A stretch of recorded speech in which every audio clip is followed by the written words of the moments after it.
मैंने माननीय मंत्री जी को आपके भाषण के टोकने के लिए अलाउ नहीं किया है। वह आपने तो भाषण शुरू नहीं किया था, नहीं शुरू करने वाले थे। वह दूसरे विषय पर अपनी बात करना चाहते। आपके भाषण को नहीं काट रहे आप। नहीं आपके भाषण को, वो तो अपनी बात कोई दूसरे विषय पर रखना चाहते हैं। मेरा सर इतना कहना है कि हम लोग शांति से बैठ के सुनेंगे। चर्चा का पूरा टाइम तय हो चुके हैं, हम लोग नोट करेंगे, सबका बात सुनेंगे। मेरा सिर्फ इतना अनुरोध है कि जैसे कि माननीय सदस्य कहेंगे कि मैंने मिसलीड किया, तो कौन सा पॉइंट मिसलीड किया वो बता दे। ऐसे आप आरोप ना लगाए, मेरा यही कहना है। आप तर्क बताइए कहाँ मिसलीड हुआ पॉइंट। अध्यक्ष महोदय, जो इन्होंने 2013 यूपीए गवर्नमेंट के संदर्भ में कहा, पूरा का पूरा मिसलीडिंग है, झूठ है। और हम डिमांड करते हैं कि वो ऑथेंटिकेट करें, हम डिमांड करते हैं ऑथेंटिकेट करें। इसीलिए बार बार इन्होंने आरोप लगाए, बार बार इन्होंने भ्रम फैलाया। आप इसीलिए हम भी अपनी बात रखेंगे, कृपया आप भी सुनने का धैर्य रखिए। अध्यक्ष महोदय, मेरा भी सौभाग्य है कि पिछले सदन में मैं अयोध्या राम मंदिर पर अपने पार्टी का मैंने अपना व्यू, अपने पक्ष रखा, और आज वक्फ संशोधन 2025 पर अपनी दल का और विपक्ष की तरफ से अपना पक्ष रखा। और अयोध्या राम मंदिर में भी और आज के वक्फ के संशोधन में भी मेरा एक ही मार्गदर्शक है, वो है भारत का संविधान।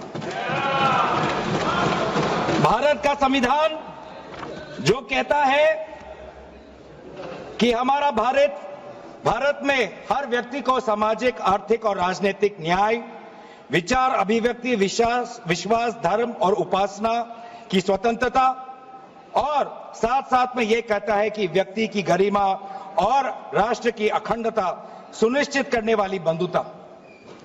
ये बिल आज इस संविधान के इस जो मूल जो ढांचा है उस पर आक्रमण है, और इनकी जो पूरा जो भाषण था वो हमारे संविधान के इस मौलिक अधिकार पर, हमारे संघीय ढांचे पर एक आक्रमण था।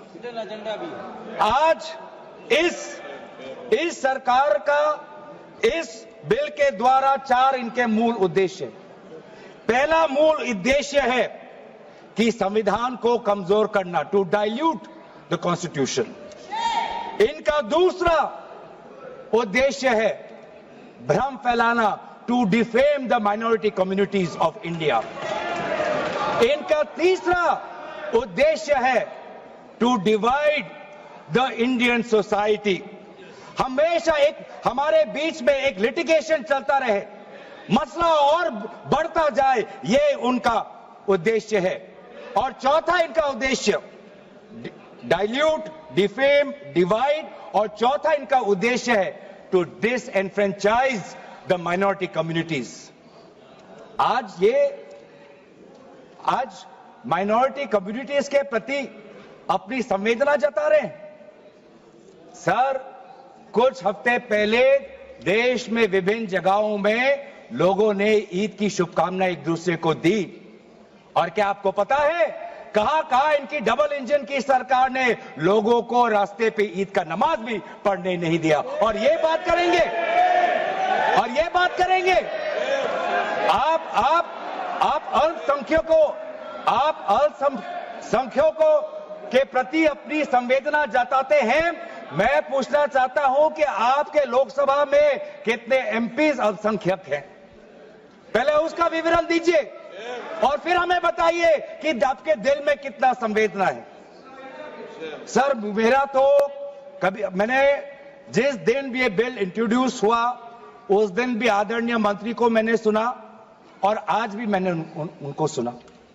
जिस दिन उन्होंने इंट्रोड्यूस किया उस दिन भी अगर आप उनका स्टेटमेंट पढ़े तो उन्होंने कहा कि इसको बिल लाने से पहले बहुत विस्तार रूप से इस बिल की लाने के लिए चर्चा हुई थी। सर, पूरा का पूरा मिसलीडिंग। 2023 में सर सरकार 24 में आई, ये खुद 24 के बीच में इन्होंने अपना बिल लाया। 23 सन के वर्ष में 4 बार माइनॉरिटी अफेयर्स कमेटी की बैठक हुई। मुंबई में हुई 13 जुलाई, दिल्ली में हुई 21 जुलाई को, लखनऊ में हुआ 24 जुलाई को, दिल्ली में 2 बार हुआ 20 सितंबर और 7 नवंबर को।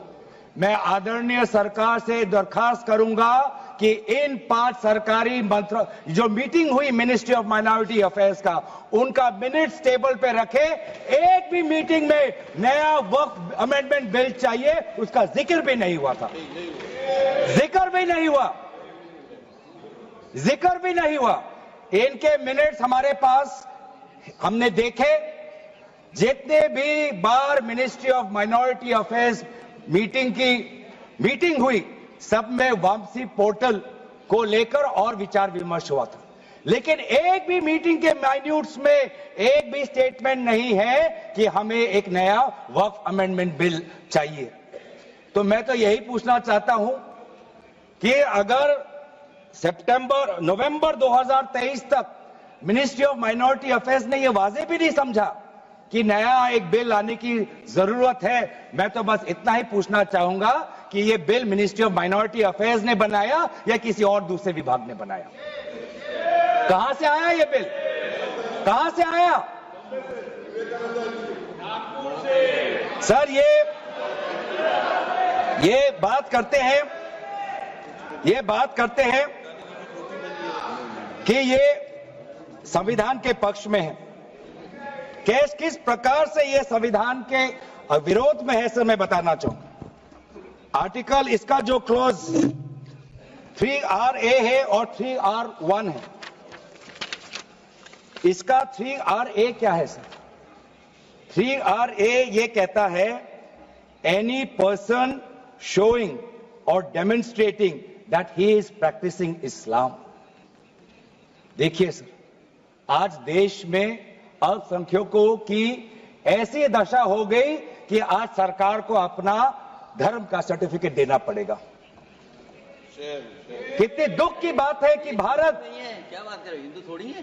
भारत एक सनातन धर्म का एक देश, 7000 पुराना, उससे भी पुराना ये देश, जिसमें हर धर्म और हर संस्कृति, हर परंपरा को हम सम्मान करते हैं। आज सरकार को ये हमें सर्टिफिकेट देना पड़ेगा कि हम किस धर्म को हम विश्वास रखते हैं। क्या ये दूसरे धर्मों से इस प्रकार का सर्टिफिकेट मांगेंगे कि आपका 5 साल हुआ या नहीं हुआ? ये सिर्फ इसी बिल में क्यों? ये संविधान के विरोध में नहीं है? ये आर्टिकल 26 के विरोध में नहीं है? सरकार क्यों धर्म के इस मामले में दखलंदाजी कर रही है कि आप इस धर्म का आप विश्वास करते हो कि नहीं हो, उसका पहले मुझे सर्टिफिकेट दो? ये किस प्रकार का न्याय बना रहे हैं? ये किस प्रकार का कानून हम बना रहे हैं? 3R1 क्या कहता है सर? इनका 3R1 जो आज इन्होंने हटा ही दिया है,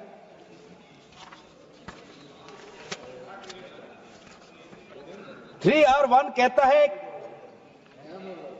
a waqf by user, but such waqf shall not cease to be a waqf by reason only of the user having ceased, irrespective of the period of such cession. ये इसके हटाने की क्या जरूरत थी सर? ये हमारा बार बार विभिन्न जजमेंट के द्वारा ये पूरा वक्फ बाय यूजर और इसके बारे में विभिन्न जजमेंट आए सर। दिस एक जजमेंट पढ़ना चाहूंगा।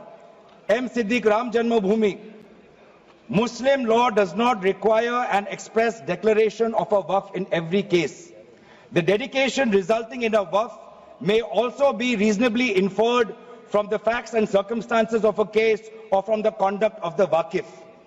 तो ये बार बार ये सब विभिन्न जजमेंट के द्वारा वक्फ और ये जो पूरी इनकी जो परंपरा है, विभिन्न जजमेंट ने ताकत दी और आज यही विभिन्न क्लॉजेस के द्वारा जजमेंट्स को भी और हाईकोर्ट के ताकत को भी ये कमजोर कर रही है। सर बोले वक्फ क्या है ये भी हमें समझना चाहिए। Waqf means the permanent dedication by any person of any movable or immovable property for any purpose recognised by the Muslim law as pious, religious, charitable. Sir आज ये क्या कहना चाहते हैं कि वही व्यक्ति जो प्रैक्टिसिंग इस्लाम कर रहा है 5 साल के लिए वही आ सकता है, जो इनका 3RA है, और जो सेक्शन 104 था, आज इन्होंने सेक्शन 104 हटाने के पक्ष में कहा, लेकिन सेक्शन 104 यही कहता है कि कोई भी व्यक्ति वक्फ कर सकता है।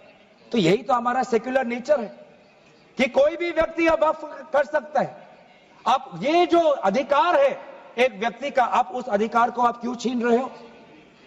सिर्फ ऑप्टिक्स सर, इनको बाहर दिखाना है कि हम ये बहुत बड़ा काम कर रहे हैं। क्या इन्होंने कहा कि क्लॉज 9C में ये कहते हैं कि 2 महिला को हम ये इंक्लूजन कर रहे हैं? ये पहले भी था सर। अगर आप 1995 एक्ट पढ़े तो ये पहले भी था, उसमें ये भी था कि 2 से ज्यादा सदस्य महिला हो सकती थी। इन्होंने तो 2 पे ही कैप कर दिया। ये पहले से ही था, ये सिर्फ दिखावा। और इनका 3 और 4 में जो ये विशेष रूप से विडो, डिवोर्स वुमन और ऑर्फन की बात करते हैं, ये पहले भी था सर। ये पहले भी जो 3R है जिसमें वेलफेयर की उल्लेख है, उस वेलफेयर एंड अदर पर्पसेस में window, divorce woman and orphan पहले से ही उसमें समा जाता है। लेकिन इनको भ्रम फैलाना है, इनको भ्रम फैलाना है कि वर्तमान का जो एक्ट है वो महिलाओं के खिलाफ है। इनको भ्रम फैलाना है कि वर्तमान में महिलाओं को कोई भूमिका नहीं मिलती, ये इनका काम है। लेकिन कानून में सर पहले से ही ये सारे प्रावधान है, वो चाहे किसी विधवा का संरक्षण हो या महिलाओं को और समर्थन देना हो। सर रिफॉर्म की बात करते हैं सर, इनका क्लॉज 33 में जो रेवेन्यू आना चाहिए वो रेवेन्यू उन्होंने घटा दिया। पहले 7% का एक रेवेन्यू फॉर वक्फ बोर्ड आता था, आज इन्होंने 5% कर दिया, गिरा दिया। क्यों गिराया? क्या आप नहीं चाहते कि वक्फ बोर्ड और अच्छी तरीके से चले? आप नहीं चाहते कि उसमें नई टेक्नोलॉजी आए?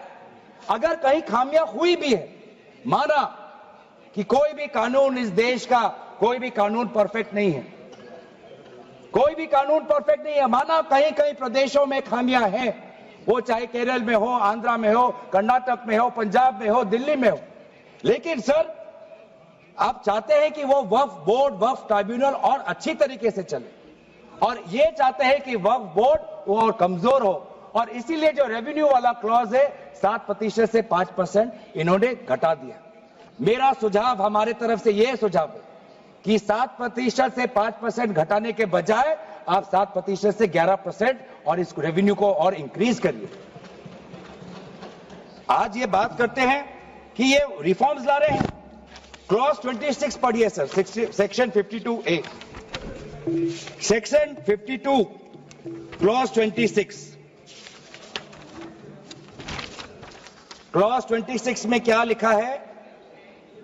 In section 52A of the Principal Act, in subsection 1, for the words rigorous imprisonment, the words imprisonment shall be substituted. Dilute कर रहे हैं सर। पेरेंट एक्ट बोलता था कि रिगरस इम्प्रिजनमेंट हो, और अगर आप बार बार ये कह रहे हैं कि फलाना हो रहा है, धमकाना हो रहा है, तो आप इसको क्लॉज को क्यों कमजोर कर रहे हैं? सिर्फ भ्रम फैलाना है सर। मंशा इनकी कहीं और है। मंशा सर, मैं भी एक टिप्पणी देना चाहूंगा कि आज ये एक विशेष समाज के जमीन पर इनकी नजर है, कल समाज के दूसरे अल्पसंख्यकों के जमीन पर इनकी नजर जाएगी। आज ये बिल सिर्फ एक विशेष समुदाय के जमीन पर इनकी नजर है, कल दूसरे समुदायों के जमीन पर इनकी नजर जाएगी। बार बार ये बिल सर, इतना संशोधन की जरूरत है, ये मैं नहीं कहता कि संशोधन की जरूरत नहीं है। मंत्री महोदय ने बार बार इसका जिक्र किया कि ये बिल कितनी बार इसका संशोधन हुआ। इसकी शुरुआत आप जहां से भी पकड़े, आप 1810, 1817, उसके बाद 1954, 1984, 1995, सच्चर कमेटी, रहमान कमेटी 2003। संशोधन चाहिए सर, मैं नहीं कहता कि हम संशोधन के विपक्ष में नहीं, लेकिन संशोधन इस प्रकार का हो जिससे बिल का रूपायन, जिससे बिल और ताकतवर बने। और इन्होंने ऐसे संशोधन लाए हैं जिससे बिल से इस देश में और यहां पे समस्या बढ़ेगी और मसले बढ़ेंगे और लिटिगेशन होगा। सर ये इनका क्लॉज 40A पढ़िए सर। इनका clause 40A section 107 on and from the commencement of the Waqf Amendment Act 2025, the Limitation Act 1963 shall apply to any proceedings.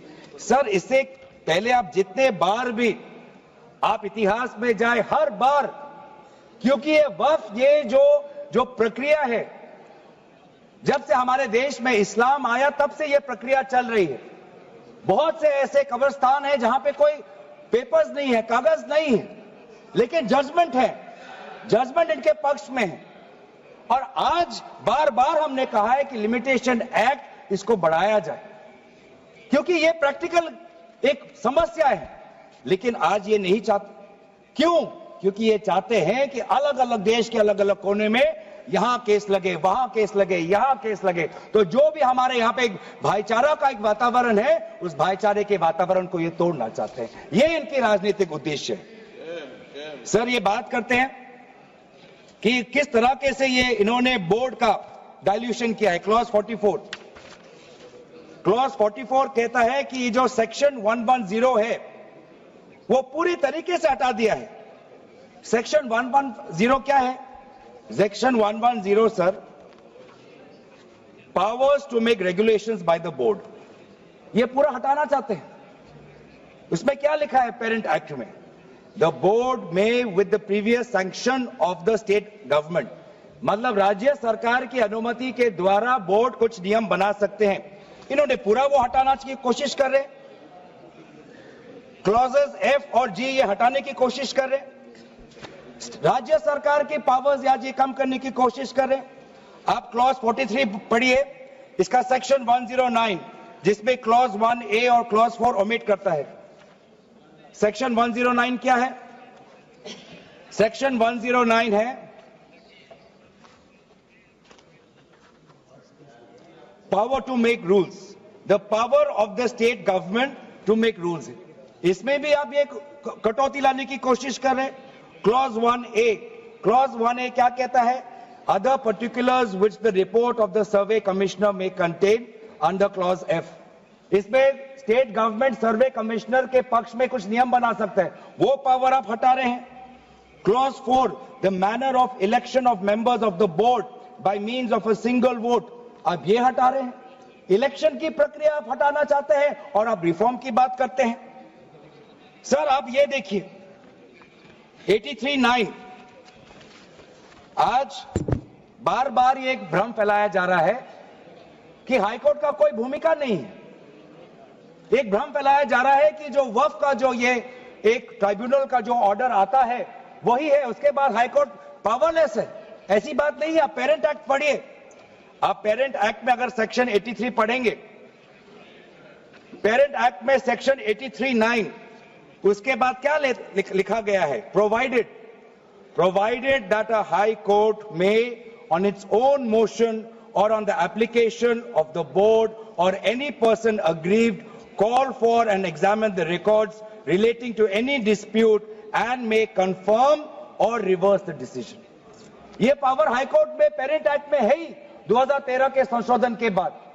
तो क्यों बार बार आप ऐसा एक भ्रम फैला रहे हैं कि हाई कोर्ट का कोई रोल नहीं है? अगर कहीं अन्याय हुआ है, अगर कहीं अन्याय हुआ है, चाहे दक्षिण में हो, उत्तर में हो, उत्तर पूर्वांचल में हो, पश्चिम में हो, तो सेंट्रल गवर्नमेंट के पास वो पावर्स हैं। सेंट्रल गवर्नमेंट के पास under section 97 of the parent act आपके पास पावर है कि कहीं अगर नाइंसाफी हो तो वो आपके पास सेक्शन 97 के द्वारा आप स्टेट बोर्ड को आप डायरेक्शन दे सकते हो। मैं पढ़ूं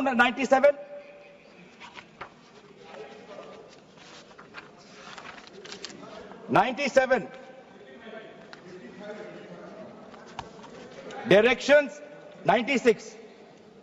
96 for the power of the central government to regulate secular activities of Waqf, powers 97 directions by state government subject to any directions issued by the central government under section 96. The state government from time to time give to the board such general or specific directions as the state government thinks fit.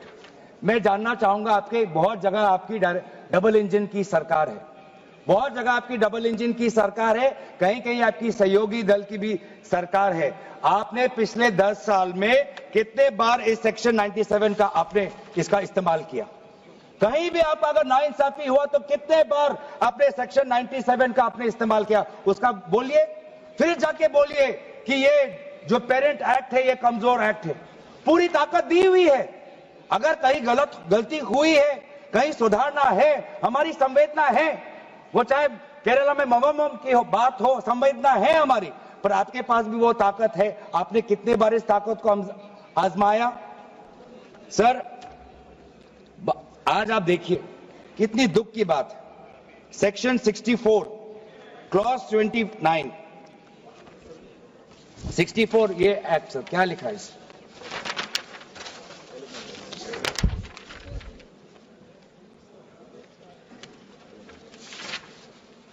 इसमें क्या लिखा है? New act में section clause number 29L, clause number 29L में लिखा है कि अगर is a member of any association which has been declared unlawful under the Unlawful Activities Prevention Act 1967, you आप आपने लाए, ठीक है, आप कहीं रिगरस प्रेजेंटमेंट को उसको सिंप्लीफाई करके प्रेजेंटमेंट लाना चाहते हैं और कहीं आप यूआपा का संशोधन लाना चाहते हैं, आपका हक है। आप बस हमें इतना बताएं कि और कौन से स्टेट बोर्ड या और कौन से धार्मिक बोर्ड में आपने ये यूआपा का प्रोविजन आप लाने वाले हैं, या सिर्फ ये इसी बिल में है, या सिर्फ इसी बिल में है, या दूसरे में भी जो चैरिटेबल एक्ट्स हैं विभिन्न धर्मों के, विभिन्न स्टेट्स के, क्या उसमें भी यूआपा एक्ट आएगा या सिर्फ इसमें? क्या संदेश देना चाहते हैं? किस कौम को आप भ्रमित करना चाहते हैं? बार बार उस कौम को जिसने भारत की स्वतंत्रता की लड़ाई लड़ी है, उस कौम को जिसने 1857 में उन्होंने मंगल पांडे के साथ उन्होंने अपनी शहादत दी, आप उस कौम पर आप दाग लगाना चाहते हैं जिसमें लगभग 2 लाख उलेमा शहीद हुए, आप उस कौम पर दाग लगाना चाहते हैं जिन्होंने भारत छोड़ो आंदोलन में हमारा साथ दिया, आप उस कौम पर आप दाग लगाना चाहते हैं जिन्होंने 6 अप्रैल 1930 में दांडी मार्च का सपोर्ट किया, आप उस कौम पर आप दाग लगाना चाहते हैं जिन्होंने 1926 में ब्रिटिश के डिवाइड एंड रूल को खंडन किया, आप उस कौम पर आप दाग लगाना चाहते हैं जिन्होंने मौलाना हुसैन अहमद मदानी ने 1924 में कंप्लीट इंडिपेंडेंस की मांग की।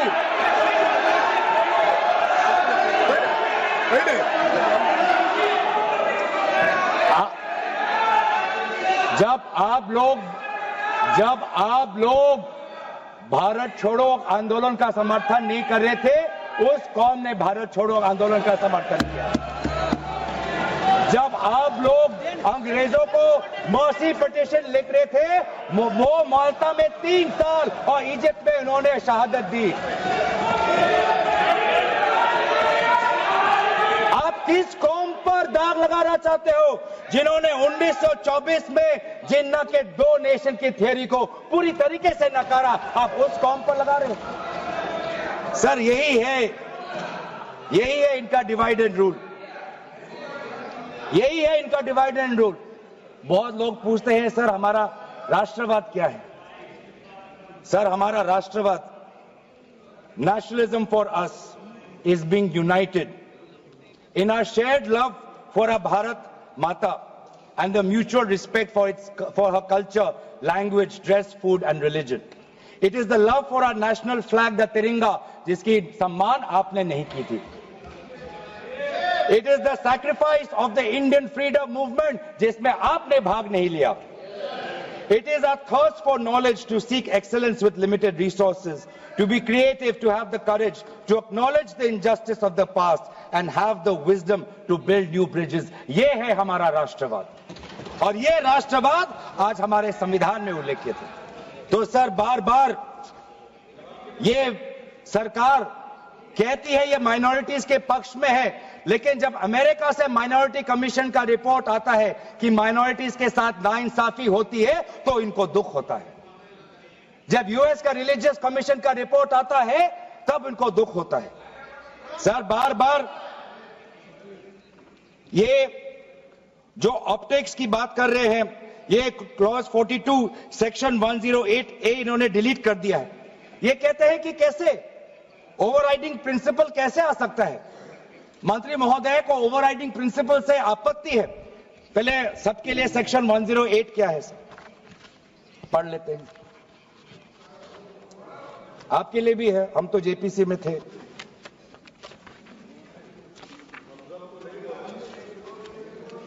और सर जेपीसी में भी सर दुख की बात करनी पड़ेगी सर कि जेपीसी में ये कहते हैं कि सबका इन्होंने राय सुना, लेकिन आपको भी पता है विपक्ष के द्वारा एक भी संशोधन को इन्होंने स्वीकार नहीं किया। ये किस प्रकार का, हमने भी बहुत से जेपीसी देखे हैं सर, ऐसा जेपीसी नहीं देखा जहां पर क्लॉज बाय क्लॉज डिस्कशन भी नहीं हुआ सर, पूरी तरीके से वोटिंग हो गई। एक मिनट माननीय सदस्य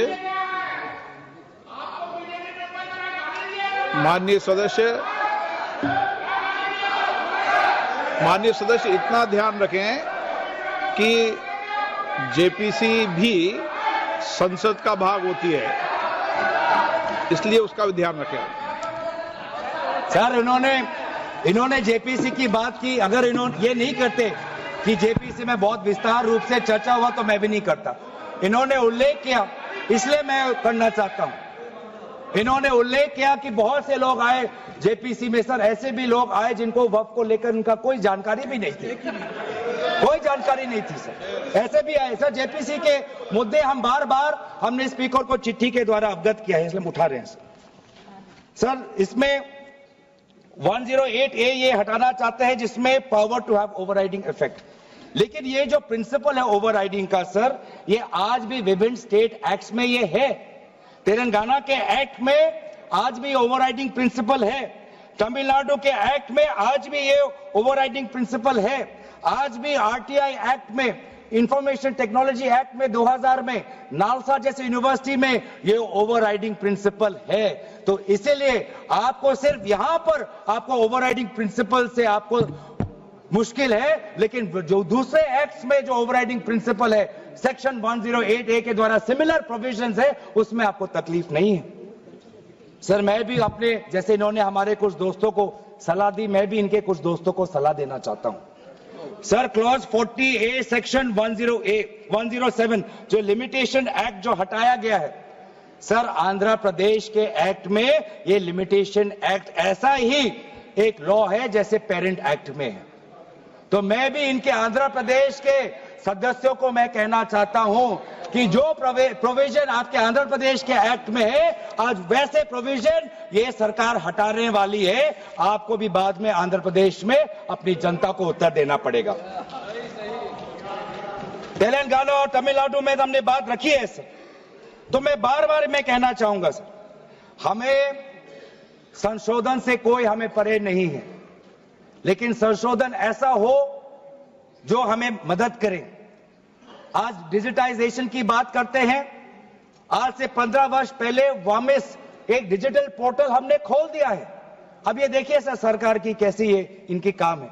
डिजिटाइजेशन फिलहाल अभी चल रहा है, डिजिटाइजेशन हो रहा है, पर माना कि डिजिटाइजेशन वामिस में कुछ खामियां हैं, उसको अवामसी में, तो आप उसको ठीक करिए।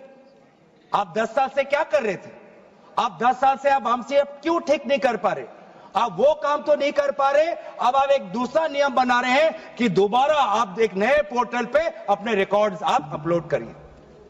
सर कितने बार हम इस सरकार को अपना कागज दिखाएं? वामसी का अगर इनका काम अधूरा है तो उसको ये काम संपूर्ण करे। अब लेकिन नहीं, इनका काम उद्देश्य यही है कि देश में मसला और बढ़े, और इसलिए आज इस बिल के विरोध में है। ये बिल हमारे देश की अखंडता, ये बिल हमारे संवैधानिक मूल्य, ये देश हमारे अल्पसंख्यकों की सम्मान, ये देश हमारे अमन, शांति और सदन और जेपीसी में जिस प्रकार से विचार होना चाहिए था उस सब के विरोध में है। और इसलिए आज पूरा इंडिया अलायंस आज इस बिल के विपक्ष में खड़ा हुआ है। और यही बात कहते हुए मैं अपनी वाणी को समाप्त देता हूं। धन्यवाद, शुक्रिया। श्री रविशंकर प्रसाद।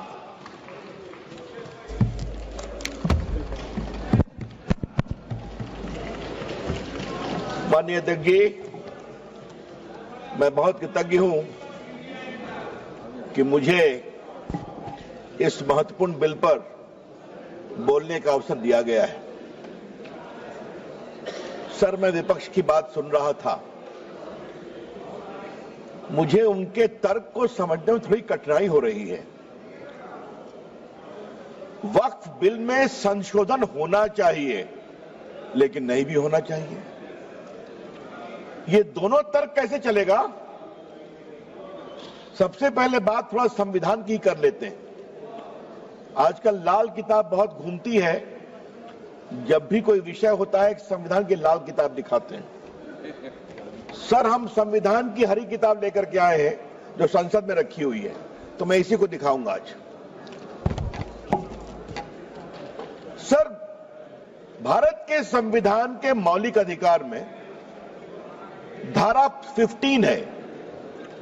धारा 15 में लिखा हुआ है कि महिलाओं के साथ कोई विभेद नहीं होगा और सरकार महिलाओं के विकास के लिए कानून बना सकती है।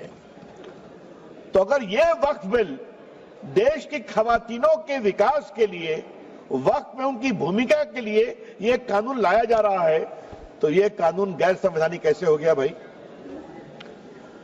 सर, संविधान की धारा 15 में यह भी लिखा हुआ है कि सामाजिक रूप से पिछड़े वर्ग के लोगों के विकास के लिए सरकार कार्रवाई कर सकती है।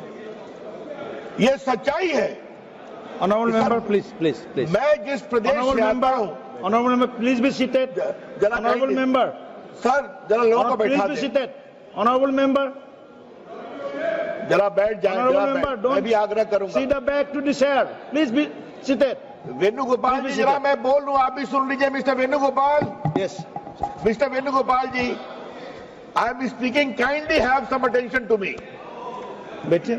सर, मैं ये कह रहा था कि मैं जिस प्रदेश बिहार से आता हूं, वहां बहुत सारे पिछड़े मुसलमान हैं।